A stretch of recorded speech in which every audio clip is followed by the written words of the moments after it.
daldalaan biyya kanaa dhibbantaa dhibba lama dhibba sadi buufata. Gabaan immoo akkuma salphaatti keessa gallee to'annee sirreessuun waan salphaa miti. Biyya guddaa ta'uu isaarraa kan ka'e, dinagdee baay'ee guddaa ta'uu isaarraa kan ka'e, komplikeeshinii baay'ee qaba. Kanaaf dhimmoonni lamaan kun cinqii guddaa fidaniiru. Dhimmi inni sadaffaa addunyaarraa kan importir ta'ee dhufu.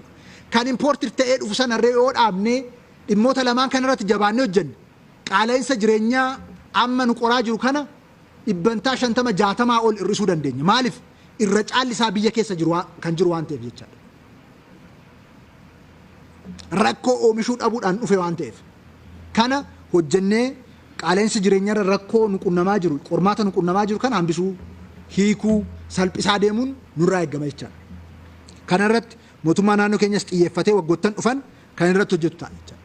So akka waliigalaatti qormaata addunyaa irra jirurraa, qormaata seenaa nuyi keessa dabarreerraa, jijjiiramni kun immoo erga dhalate asitti mootummaa haaraa ta'uu isaa faana wal qabatee paartiin keenya paartii haaraa ta'ee lafa qabachuu faana wal qabatee qormaatilee nagaa sadarkaa adda addaatti nu qunnaman faana wal qabatee hanqina humna raawwachiisummaa guddaa jiru faana wal qabatee waggoottan darban hojii bajata mootummaa guddisuu, galii dabaluudhaan, humna walitti gargaaramuu, aadaa fi duudhaa ganamaatti deebi'uudhaan fi badhaadhina maatiif fayyadamuudhaan hojii hojjetameen bu'aan jajjabeessaan abdii namatti tolu, hiyyummaan dhimma yeroo yoo ta'e malee, dubartoofummaan dhimma yeroo yoo ta'e malee humna injifatamu akka ta'e laaluun danda'amee jira jechaadha.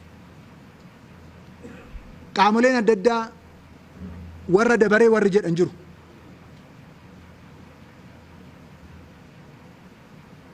Uummanni keenya uummata dabaree barbaadus miti, dabaree namaaf kennus miti. Kan dabaree barbaadus miti, dabaree kan namaaf kennus miti. Muummee ministeera keenya Loreen Nagaa Addunyaa Dr. Abiy Ahmed hoggansa waliigalaa yaada haaraa burqisiisu